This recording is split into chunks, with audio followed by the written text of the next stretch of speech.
Hi, this is Dr. Andrew Hahn, and this is podcast number 45 of Guided Self Healing Fearless Living. And we have a cat in the background. So, um, you know, it's very interesting, of course, because we say cats have 9 lives. And this is a very interesting chapter. We're up to chapter 9 in our book called Triple Center Patterns or uh, Triple Center Patterns in the Non-Material Realms. Um, and these are stories that, whether they're literal or metaphoric, are not stories that are generally perceived to be in what we call normative Western reality. They're stories of entities or the ghosts or curses or energies that take us over, or extraterrestrials, whether they're literal ETs or gods and goddesses and our relationship with them, or the angelic realms, or whatever that is for us. So these are stories that many of us will say, "Are you kidding me?" Or we might say, like, "I've never thought about this, and what's this got to do with healing?" Others would say, "Oh my goodness, it's really great that somebody is bringing this into the world of therapy and healing." And of course, we have our predecessors here. So, for example, John Mack wrote a whole book on abduction, and we've seen many stories of abductions and what comes with abductions, which can often be a sense of implants or whatever there is with that. And we've seen stories of dark energies that take us over, which we call superimpositions. So we've seen, you know, certainly many stories of ghosts and entities which are non-material beings that aren't human that affect us. So these are stories, like I said, of entities and ghosts and curses and all kinds of different curses, and sort of the kinds of curses that are literal curses, or um, even curses about how we make sense of the world. So these are the kinds of stories we're talking about here. Now, again, what I'd invite you to is a willing suspension of disbelief if this is something that doesn't fit your worldview. Because really, from our point of view, it doesn't matter so much whether we think these stories are literally true or not. And that's certainly the case for our clients. If we take care of some kind of story and suddenly you feel like your house has been haunted and it's making you feel crazy, and suddenly you no longer feel that sense of craziness, or uh, you have the subjective sense of feeling cursed and how it's affected your life, and suddenly that doesn't affect you anymore. To some degree or other, it doesn't matter whether you think that it's literally true or just energetically true. Either way, there's going to be a usefulness to this. So when we say we want to invite you to a willing suspension of disbelief, right now, whether these stories are real or not isn't so important as whether they're useful for your healing or our client's healing, or opening to possibilities both for the causes of our difficulties and for practices that could resolve our difficulties. So that's the invitation for today. And again, sometimes the stories are literally true. Like, there's a ghost in your field that's affecting you, and we'll tell you some stories that are about that. But you can also feel ghosted, obviously, and that can play out as a ghost. And sometimes the very same story um, can have different kinds of diagnostics. And depending on what the diagnostic is, it will give you a deep sense of what your challenge within the story is. For example, let's suppose you were in a cult and you're traumatized by the cult. Well, it could feel like no matter what you do, you can't get away from it, at which point it might feel like a ghost. Or it might be that it's bigger than you and took you over, at which point it might be what we call a superimposition. or it may have felt like it got inside you, and no matter what you do, it's like you've been brainwashed, and then it might feel like an implant. So again, um, our diagnostic will help us determine exactly what it is that it's been like for you. So with that as background, let's talk about some of these stories. And I want to focus on a couple of them in particular because they have been really educational for me. Um, so while we have all these different kinds of stories, um, a couple of them have been deeply moving, profoundly memorable, and deeply moving sessions for me. So I'd like to start with one that was a story that actually, and a case that actually happened at this point almost probably 25 to 30 years ago. And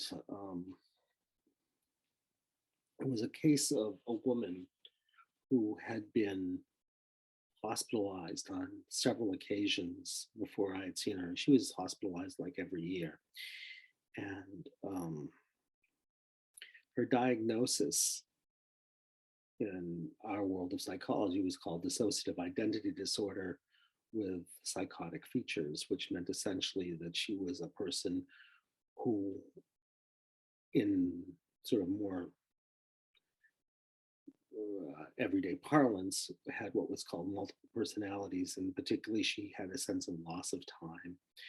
She also had a sense of terrible bugs crawling all over her that she couldn't get away from, even though there were clearly no bugs in three-dimensional reality crawling all over her. And she had a really quite horrific history that included rape and incest and severe violence in her family,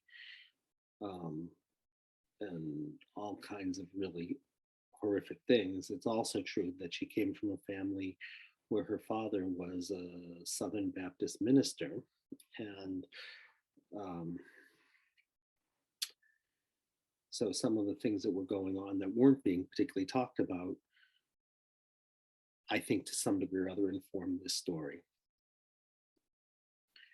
So even with all of these horrific things that we just, she told me about very early on in our treatment, not right in the beginning, but early on, I was doing work with her on this dissociative identity disorder in the sense of like, sort of like her container was broken and different aspects of her personality would come to the fore, and there wasn't really that much of a witness. So, but when she was her core personality, she actually was quite a good witness and was able to be, I thought, a very good reporter of what her life experience was from her point of view. So we discovered, doing muscle testing, that the root cause of her what's called dissociative identity disorder, which she clearly wanted to work on, and the features that were the bugs crawling all over her, was what we call a superimposition, which is a dark energy that takes you over. I hadn't been doing the kind of work that I've been talking about here for very long, and I was a little bit concerned about mentioning this to her when she was someone who had her own issues with reality, but she clearly was in a place during the session where she was quite lucid and quite present and very much here and very much in reality. So I asked her, I said to her, does this make sense to you that some kind of dark energy is taking you over? And not only has the dark energy taken you over, but it's really been a crystallizing effect for why it is that you've had such difficulty sort of maintaining a sense of who you are, and all of these bugs crawling all over you and everything. And she looked at me like I was really, it was quite astounding to her. And she said, it totally makes sense to me. And she said, when I was a young girl, she thought around 8 years old or something, when she was at church and her father was giving sort of what she described as a fire and brimstone kind of sermon, she said that she actually literally felt this dark energy come in and take her over. And she said, I've never felt the same since. And in fact, she was already in therapy, and because of things that nobody much was talking about, including her, and she went and told her psychiatrist the next day that she had the sense that this dark energy had taken her over. And he thought, according to her, her report was that he told her that she was crazy, which I can't say. I don't know, I'll tell you her report, and put her on Thorazine, which I can believe she would remember, at which point she said to herself, I'm never going to tell anybody about this again. So, of course, then 30 years later, she tells me, yes, it makes total sense to me. And I said, well, we can probably do something together with this. And what we're going to do is we're going to go back to that moment where this energy is taking you over. You as that 8-year-old girl, and we're going to invite her, who's here right now, to come forward and talk about what that experience was like and see if we can transform it. So she was able to find the sensation that she associated with being taken over by this dark energy. And I very strongly, in ways that I can describe to you, told her that we don't want to talk with that energy. We want to talk with that 8-year-old you who's having the experience right now. So even though you're going to focus on the sensation and that moment of being taken over, nonetheless, we're going to let it's you experiencing this energy taking you over that we want to talk with this much younger you who's here right now that you can witness, and not the energy itself, which she was also able to do. And I had found that out and determined that doing our diagnostic that she would be able to do that. And she could. And she described in relatively vivid details exactly what had happened to her. And we had discovered also that she could tune in and ask, she was in her own way quite religious, that she could ask God for help to know what had to happen to transform this. Now, it's very interesting. This woman who has talked about this session, not just to me, but she was 1/16 Native American, and she was beginning to get interested in Native American things, particularly over the last couple of weeks. And she was proud of her heritage, but she knew very little about it. She was just getting interested in it. And she said to me that she had to do some kind of Native American dance, even though she didn't know anything about Native American dances. And I watched her start to do this dance in my office. And it was clearly in some way to a beat that I would associate with being Native American. And she was going around making a very intricate circle, like, but going sort of like it's hard to describe. This is one of the few sessions in my life I really wish I had on videotape. But she was going around sort of like she was dancing around a fire and going closer to it and making rings and continuing around and continuing around. And she did that for about a minute. And then she looked up at me as to say, what am I doing? But she continued. She didn't say anything. And she continued for another minute. And literally, for those of us who are attuned to these things, it's like you could kind of feel the room shaking a little bit, and it got lighter. And she said, I'm done. She said, I feel totally different. She said, it feels like something is gone that has been with me for as long as I can remember. And we didn't know what the effect of that would be. But I can tell you what the effect of it was, because I continued to see her for quite a while, because of all of the other things that had happened to her, including, of course, the incest and the rape and the violence and a whole lot of other things, and not just even in this lifetime. But the effect was that as long as I saw her, even though obviously she had an awful lot of challenges, she was never hospitalized again for the things that we had worked on that day, at least as long as I saw her. And then I moved away and she actually moved away. And this was, in the 1990s before there was remote work. And so I lost track of her. And it just so happens that many years later, I was in a doctor's office and she walked into the doctor's office. And it was quite a reunion because, of course, we both remembered each other. And we started to talk about what her life had been like. And she told me she had never been hospitalized again, which was deeply moving.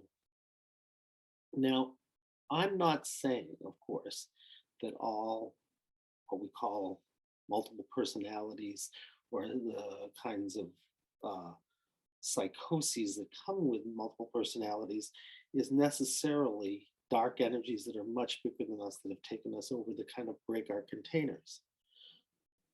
But it certainly is something that we may want to consider when we open to these kinds of phenomena.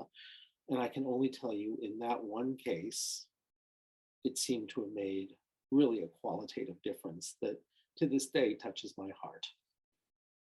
So I invite the people in our field, because we don't really know what to do with these cases particularly. I mean, we give medications and we try to integrate the personalities, but I'd invite us to open to some other way of understanding this, which is that something literally bigger than ourselves can take us over and break sort of our core container so that there isn't something that holds us all together. And maybe if we can transform whatever it was that did that to us with, in this case, there was sacred dance, but usually we use light, which is for most people, every color of light is like a face of the divine, which is bigger than these energies. And I think the key when we talk with someone about this is to say that even if something that is much bigger than you took you over, there is something that's infinite, that's much bigger than it.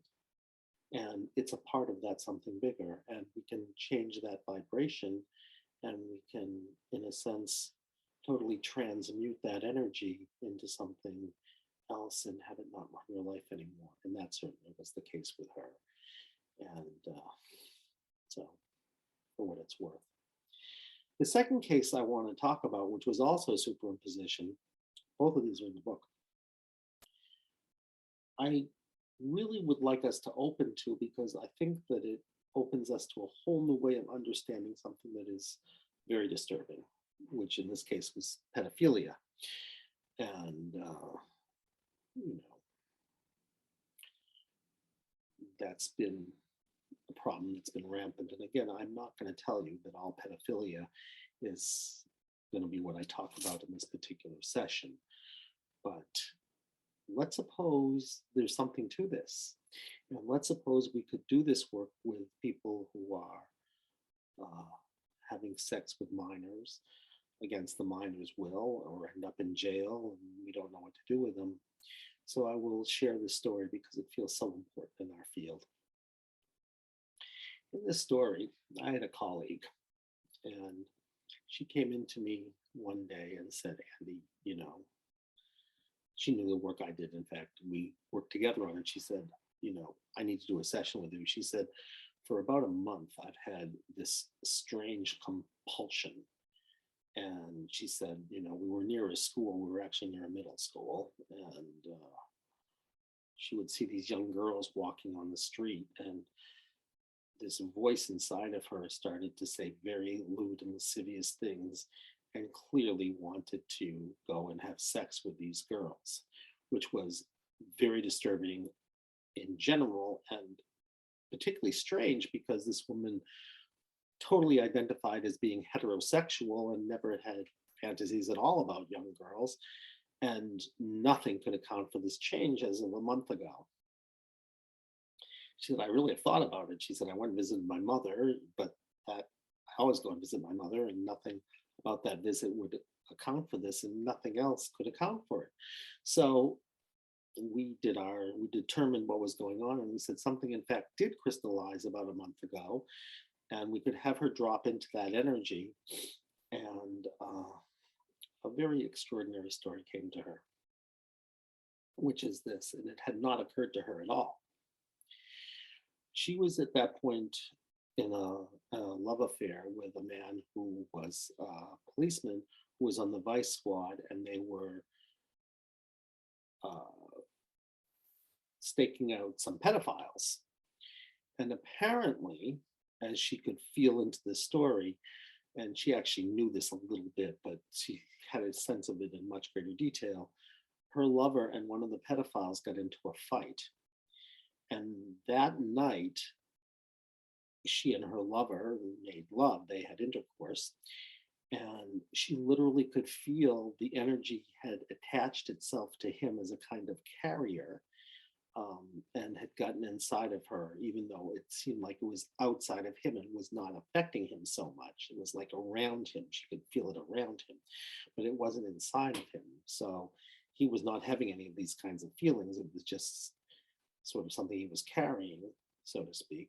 But it did get inside of her, and she could literally feel that energy inside of her starting to take her over and uh, forcing on her these horrific, from her point of view, uh, thoughts and words and everything. So once we knew what the problem was, it was not hard to transform it, because in our system it said that the way to transform it was through light. And she channeled light into that energy until that energy was totally infused with light.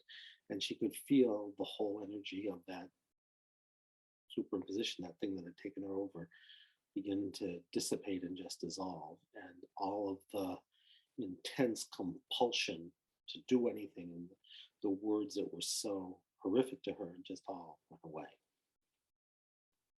So I share with you these two stories, and however you want to make sense of them, that's up to you. I can tell you that from my point of view, stories like these and stories like, other stories where we had a woman who had what was called call it a kind of process curse. And in that story that she found, she couldn't get pregnant. And we found out that she was cursed. And the curse was not just that she wouldn't get pregnant, but that the harder she would try to get pregnant, the more miserable she would get. And she actually could find that curse, and uh, the whole story of that curse only transformed that curse. She did get pregnant, having tried for 7 years. So again, I'm not saying obviously that the only reason people can't get pregnant when there doesn't seem to be a medical reason for it is because of some non-material phenomena. And it may be something we want to look into. So again, I just wanted to share these stories with you because they do open us up to new possibilities. And again, we all have our own ways of making sense of the world. The only thing I can say here is that the more possibilities we open to, that if we can imagine it, it may be so. And if we can imagine it, and it may be so, we may find ways of handling these problems that may never have occurred to us. Has been true for many of our clients. So I invite you to read the whole chapter, and we have many other stories that aren't obviously in the book. But I do want to share these two stories because I think could be really something for our field and something to really look at. And my hope for you, at least, is that it makes you wonder, because the world is a strange and extraordinary place. So having said that, thank you for joining us. And again,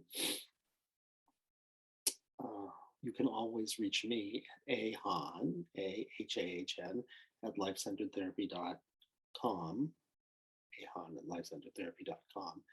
And you can get our book there. And of course, we would love everyone to read the book. And if you write to me, I will certainly respond to you. So thank you again.